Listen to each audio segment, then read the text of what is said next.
actually signing his initials on bags of cocaine that were being shipped. And this president, Juan Orlando Hernandez, is implicated as a co-conspirator.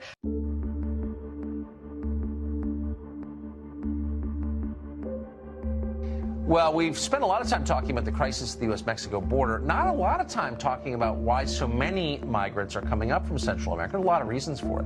One of them, though, involves the former Secretary of State Hillary Clinton. So way back 10 years ago in 2009, the Honduran President Manuel Zelaya was overthrown in a coup.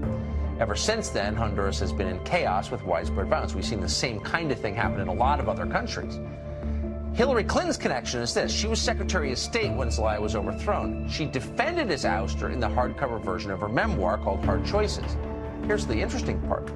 She removed that defense from the paperback version. Anya Parampil is a journalist at the Gray Zone. Recently, she interviewed Zelaya in Honduras, and she joins us tonight. Anya, thanks a lot for coming on. Of course, my pleasure.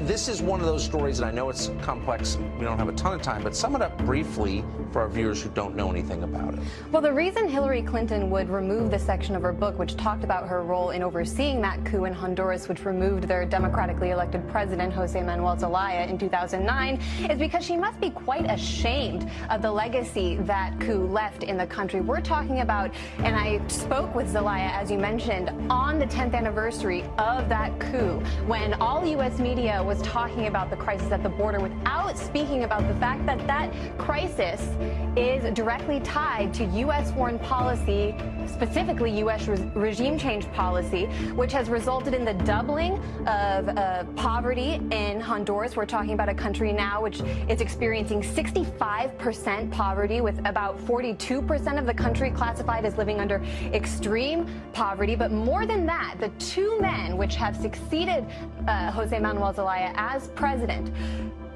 President Lobo, and current President Juan Orlando Hernandez, who somehow has served 2 terms despite the fact that Honduras' constitution forbids a second term as president.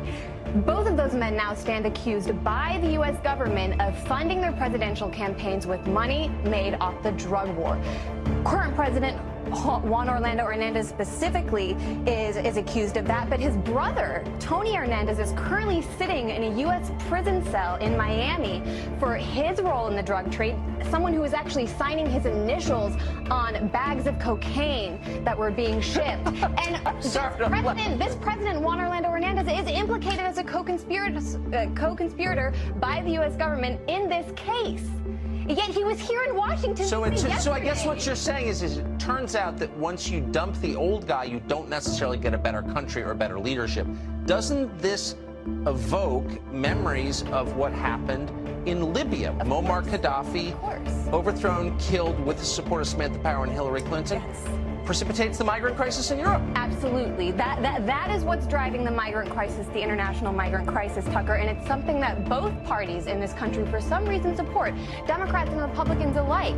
The Obama administration, the Trump administration, both allowing Juan Orlando Hernandez, a co-conspirator in $1 million cocaine scandal, is supported by the U.S. government, and that's because both parties answer to a small elite in this country, which actually benefit not only from these countries like Honduras being opened up to international corporations, but also benefit from the flood of labor, cheap labor, into this country. Well, that's the story right there. I couldn't agree with you more. That's exactly right. A servant class for the ruling class. Anya Parampil, great to see you tonight. Nice to speak with you, Tucker, of course.